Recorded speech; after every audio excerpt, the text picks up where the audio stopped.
সুপ্রভাত আমার প্রিয় বন্ধুরা, কেমন আছো তোমরা সবাই? আশা করছি সবাই অনেক ভালো আছো আর সুস্থ আছো। তোমাদের ভালোবাসা আর আশীর্বাদে আমরাও কিন্তু অনেকটাই ভালো আছি। এমজি ফ্যামিলির আরও একটি নতুন ঝলমলে ভিডিওতে তোমাদের সকলকে অনেক স্বাগত। নদিয়া জেলার একটি ছোট্ট গ্রাম থেকে আমি মৌ, একজন সাধারণ ঘরের গৃহবধূ। আজ রবিবার, ঘড়িতে সময় হয়েছে ঠিক 7:30। তো এখন থেকে আমি আমার ভিডিওটা শুরু করছি তোমাদেরকে সাথে নিয়ে। আশা করছি ভিডিওটা তোমাদের অনেক ভালো লাগবে। পুরো ভিডিওটার সাথে থাকার অনুরোধ রইল। তো সকালবেলা আজকে ঘুম থেকে উঠেই এদিকে সবাই ঘুম থেকে উঠে পড়েছে মোটামুটি, আর তার সেই কারণেই কিন্তু এই যে বিছানাটা গুছিয়ে নিচ্ছি। তো এখন যেহেতু একটু তাড়াতাড়ি ঘুম থেকে ওঠা হচ্ছে, আর সেই জন্যে না সকালবেলায় কাজটা মানে ঘরের যে সমস্ত আর কি কাজ থাকে, তো সেই কাজটা না সকালবেলায় করে রাখছি। তাতে কি হচ্ছে, আমার বেলা হলে পরে যখন করতাম তখন আর কি করতে হতো কাজটা, যেহেতু নিজের ঘরের কাজ করতে তো হবেই। কিন্তু এখন এই সকালবেলায় করার জন্যে আমি কিন্তু ওই সময়টাতে একটু নিজের মতন করে নিজে রেস্ট নিতে পারি। আর এদিকে বড় মেয়ে তো পড়তে যাবে, তো ওকে চুল টুল আঁচড়ে দিলাম, তো পড়তে চলে গেছে। আর এইদিকে ছোটো মেয়ে রয়েছে, তো ওকে সাথে নিয়ে কিন্তু এদিকে আমি বিছানাটা গুছিয়ে নিচ্ছি। আর এই যে বিছানাটা ঝাড়ার জন্য যে ঝাঁটাটা আর কি রয়েছে, তো সেটা নেবে বলে বায়না করছে। তো মোটামুটি ওকে ওটাই দিতে হবে, না হলে পরে কান্নাকাটি করবে। তো সেই কারণে আমি আগে বিছানাটা ঝেড়ে নিলাম, আর তারপরে কিন্তু ওর হাতে ওই আর কি ঝাঁটাটা দিয়ে দিয়েছি। আর যদি খোঁচা লাগে চোখে মুখে, তো সেই কারণে একটুখানি দিয়ে তারপরে কিন্তু আবার রেখে দিয়েছি ঠিক করে জায়গা মতন। আর তারপরে দেখো ঘরটাও কিন্তু ঝাড় দিয়ে নিচ্ছি। তো সকালবেলায় এই সমস্ত কাজগুলো করে রেখে যাচ্ছি, মোটামুটি মনের দিক থেকেও কিন্তু অনেকটাই স্বস্তি পাচ্ছি যে পরবর্তীকালে কিন্তু গরমের মধ্যে রান্নাঘরের সমস্ত কাজ করে এসে তারপরে আবার আমাকে এই বড় ঘরের কাজগুলো করতে হবে না। তো ঘরটা তো এদিকে ঝাড় দেওয়া হয়ে গেছে, আর তারপরে কিন্তু আমি এদিকে ঘরটা মুছেও নিচ্ছি। তো মোটামুটি ঘর ঝাড় দেওয়া, ঘর মোছা, বিছানা তোলাটা হচ্ছে ঘরের সবচেয়ে বড় কাজ। তো এই কয়েকটা যদি কাজ করা থাকে, আর তারপরে যে মোটামুটি যে সমস্ত ফার্নিচারগুলো আছে, তো সেগুলো টুকটাক করে অন্য সময় মুছে নিলেও হয়ে যায়। তো মনাকে কিন্তু এখনও খাওয়ানো হয়নি, আমার বাসি জামাকাপড় ছাড়া হয়ে গেছে। আর তাছাড়া এদিকে কিন্তু তোমাদের দাদা ভাই রয়েছে এখনও, তো এখনই বেরিয়ে পড়বে। আর ওইদিকে বড় মেয়ে তো পড়তে চলেই গেছে। আর ঘর যেহেতু মোছা হয়ে গেছে, তো সেই কারণে পাপোশগুলো একটু পেতে দিলাম। আর তারপরে এখন কিন্তু নিচে চলে এসেছি। আর নিচে এসে বেশ কয়েকদিন ধরেই দেখছি যে সকালবেলায় না উঠোনটা ঝাড় দেওয়া হচ্ছে না। তো সেই কারণে কি করব, নিজেই আর কি সকালবেলায় উঠোনটা ঝাড় দিয়ে নিলাম। তো যেহেতু আমি বেলা করে আর কি উঠোনটা ঝাড় দিতাম, তো সেই জায়গায় এখন কিন্তু সকালবেলায় এই যে একটু সময় বের করে উঠোনটা ঝাড় দিয়ে নিচ্ছি। না হলে পরে বাসি উঠোন থাকলে সবাই যেহেতু কাজকর্মে বেরোবে, আর তাছাড়া বাড়িতে বৈষ্ণব আসে ভিক্ষা নিতে, তো বাসি উঠোনে আর কি দেওয়াটা ঠিক না। এটা আর কি আমার শাশুড়ি মা কিন্তু বলে গেছেন। তো সেই কারণে চেষ্টা করি যাতে উঠোনটা বাসি না থাকে। যেহেতু সকালের দিকে ওই যে বলেছিলাম আমার এক যা আছে, ও উঠোনটা ঝাড় দিয়ে নেয়, তো বেশ কয়েকদিন ধরে ও কিন্তু উঠোনটা ঝাড় দিচ্ছে না। আর সেই কারণে আজকে কিন্তু আমি এই যে উঠোনটা ঝাড় দিয়ে নিলাম। তো গতকালও সেরকমই আর কি ঝাড় দিয়েছিলাম। তো গতকাল আর কি যেহেতু ভিডিও করা হয়নি, তো সেই কারণে না তোমাদের সঙ্গে শেয়ার করা হয়নি। তো এইদিকে মোটামুটি উঠোনটা ঝাড় দেওয়া হয়ে গেছে। আর তারপরে মনাকে খাইয়ে দাইয়ে ওইদিকে বড় ঘরে রেখে এসেছি, তো ওখানেও খেলাধুলো করছে। আর এদিকে আমি তোমাদের সঙ্গে আজকে শেয়ার করব যে এঁচোড় কাটতে গেলে হাতে যাতে আঠা না লাগে, তো কিভাবে এঁচোড় কাটবে, তো সেটাই তোমাদের সঙ্গে আজকে শেয়ার করছি। তো দেখো এঁচোড়টাকে প্রথমে কিন্তু কেটে নেব যতটুকু আর কি লাগবে আমার। তো তারপরে এঁচোড়টাকে কি করব, ভালো করে একটু জল দিয়ে ধুয়ে নেব। তাহলে কি হবে, এঁচোড়ের যে আঠাটা আছে সেটা কিন্তু জলের সাথে ধুয়ে যাবে। আর তোমার হাতে যখন তুমি কাটতে যাবে, তো তাহলে কিন্তু আঠাটা আর লাগবে না। তো এই দেখো এখন যে আমি এঁচোড়টা কাটছি, তো এঁচোড়টার মধ্যে না এতটুকু আঠা নেই। তো সেই কারণে আমার হাতে আর তেল মাখারও কোনো প্রয়োজন হয় না।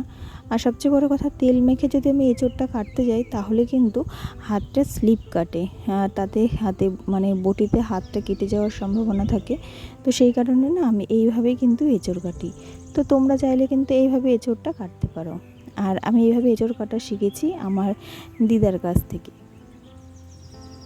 তো এদিকে দেখো যতটুকু সাইজে আর কি লাগবে তো ততটুকু করে কিন্তু আমি এদিকে এঁচড়গুলো কেটে নিচ্ছি। আর যদি এঁচড়টা ঠিক মতো না গলে তো সেই কারণে না একটু প্রেশার কুকারে দিয়ে আর কি সিটি মেরে নেবো একটা মতন। তো সেই কারণে এদিকে প্রেশার কুকারের মধ্যে আর কি সমস্ত এঁচড়টা দিয়ে দিয়েছি। তো পুরোই একটা এঁচড়ই কাটিনি, মোটামুটি অর্ধেক এঁচড় আর কি রান্না হবে, তো অর্ধেক এঁচড় কেটে নিয়েছি। তো এদিকে দেখো বড় ঘরে বারান্দায় আর কি মনা খেলাধুলো করছে, আর বাইরে তো ভীষণ রোদ। তো সেই কারণে এদিকে সব ছড়িয়ে ছিটিয়ে নিয়েছে। তো সেইগুলোই না একটু গোছাতে আসলাম, যে পুরো বারান্দাটার মধ্যে ছড়িয়ে রয়েছে, দেখতে ভালো লাগছে না। তো এদিকে যেই না ওইগুলো গোছাচ্ছি সেই ময়নার দেখো কত কান্না। আর ও বায়না করছে যে, মানে ও বলতে চাইছে যে ওগুলো গোছাতে না, ও আরও খেলা করবে। তো অগত্যা কী করব, ওইগুলো আবার আর কি রেখে দিলাম। তো ওকে বললাম, নে তুই তোর মতন খেলাধুলো কর। আর এদিকে দেখো আমার বড় মেয়ের যে ড্রয়িংয়ের যে আর কি খাতাটা, তো সেটা না নিচে রেখে দিয়েছিল। আর সেই খাতাটা আর কি ও ছিঁড়ে তার একেবারে নাড়ি ভুড়ি বের করে দিয়েছে। তো সেই পৃষ্ঠাগুলোই আর কি একটা একটা করে গোছাচ্ছিলাম। আর বলো তো বড় মেয়ে দেখলে কতটাই না কষ্ট পাবে আর রাগ করবে। আর তাছাড়াই দেখো মনা কিন্তু এদিকে এই যে এইখানটায় বসে নিজের মতো নিজে খেলা করছে। তো রান্নাঘরের কাজ ওইদিকে মোটামুটি কিছুটা কমপ্লিট করেছি, তো সব এখনও হয়নি। তো ভাবলাম আজকে একটু জামা কাপড়গুলো আগে ভিজিয়ে রাখি, আর সেই কারণে একটু গরম জল করে নিয়ে এসেছি, আর গরম জলের মধ্যে জামা কাপড়গুলো ভিজাচ্ছি। যেহেতু দুটো গামছা, বালিশের কভার এগুলো রয়েছে, তো সেই জন্য না একটু গরম জল দিয়েছি। তাতে কী হবে বলো তো, মানে নোংরা যেটা থাকবে সেটা কিন্তু অনায়াসেই উঠে যাবে, আর কাচার সময় অতটাও কষ্ট হবে না। তো গরম পড়েছে জন্য না সেইভাবে জামা কাপড় কাচতেও সেইভাবে ইচ্ছে করে না। তো সেই কারণে কয়েকদিন ধরে আর কি কাচা হচ্ছে না ঠিকভাবে, আর তাই জন্য না একটু জামা কাপড়গুলো নোংরাও হয়েছে, আর সেই কারণেই আর কি গরম জলটা দিলাম। তো এইদিকে দেখো আমার জামা কাপড় ভেজানো কমপ্লিট হয়ে গেছে, আর বাইরে কীরকম রোদ তোমরা দেখতেই পাচ্ছ। আর মনা কিন্তু একটুকুও রোদে বেরোয় না, তো এইভাবে কিন্তু বারান্দার মধ্যে বসে তো নিজের মতো নিজে টুকটাক করে খেলাধুলো করে।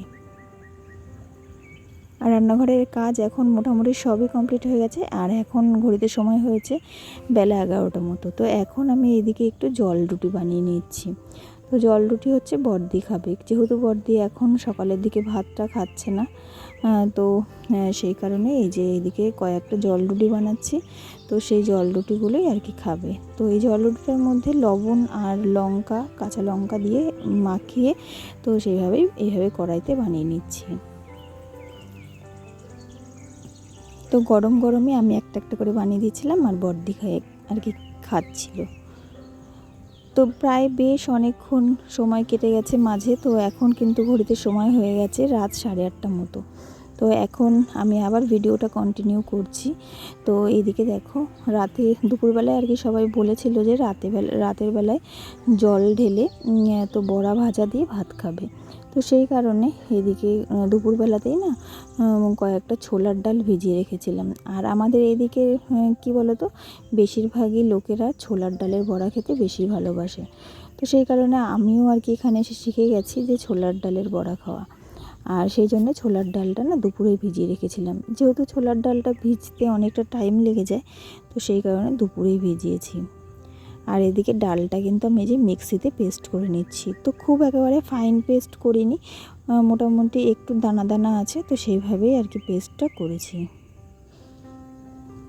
আর তারপরে মিক্সির বাটিটা একটু ধুয়ে রাখলাম, না হলে পরে শুকিয়ে গেলে পরে আর ধোয়া যাবে না।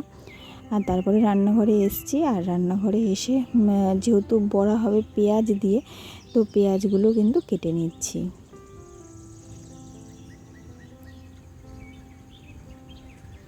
তো বন্ধুরা এই যে পেঁয়াজ দিয়ে কাটার পরে কিন্তু আমি তোমাদের সঙ্গে আজকে আর কি শেয়ার করতে পারবো না বড়া ভাজাটা বা বড়া তৈরি করাটা, যেহেতু ভিডিওটা আমি এখনই শেষ করে দেবো, কেননা ফোনে আর ঠিকমতো চার্জ নেই, তো সেই কারণে। তো চলো তাহলে বড়া ভাজাটা তো তোমাদের সঙ্গে শেয়ার করতে পারলাম না। তো আজকের ভিডিওটা তাহলে এতটুকুই রাখছি। আর ভিডিওটা ভালো লাগলে অবশ্যই একটা লাইক, কমেন্ট আর শেয়ার করে দিও। আর পুরনো বন্ধুরা তোমাদেরকে অনেক ধন্যবাদ আমার চ্যানেলটাকে সাবস্ক্রাইব করে আমার পাশে থাকার জন্যে। আর নতুন বন্ধুদেরকে অনেক ধন্যবাদ, নতুন বন্ধুদেরকে বলবো যে আমার চ্যানেলটাকে অবশ্যই সাবস্ক্রাইব করে দিও। দেখা হবে তোমাদের সঙ্গে আবার নতুন কোনো ভিডিও নিয়ে। আর এদিকে দেখো আমি লবণ আর হলুদ মাখিয়ে কিন্তু পেঁয়াজটা আর ডালটা ভালো করে একটু ফেটিয়ে মাখিয়ে রেখে দেবো। আর যেহেতু রাত 10টা নাগাদ আর কি বড়াটা ভাজা হবে, আর সেই কারণেই কিন্তু তোমাদের সঙ্গে আর শেয়ার করতে পারবো না। দেখা হবে পরের ভিডিওতে। টাটা।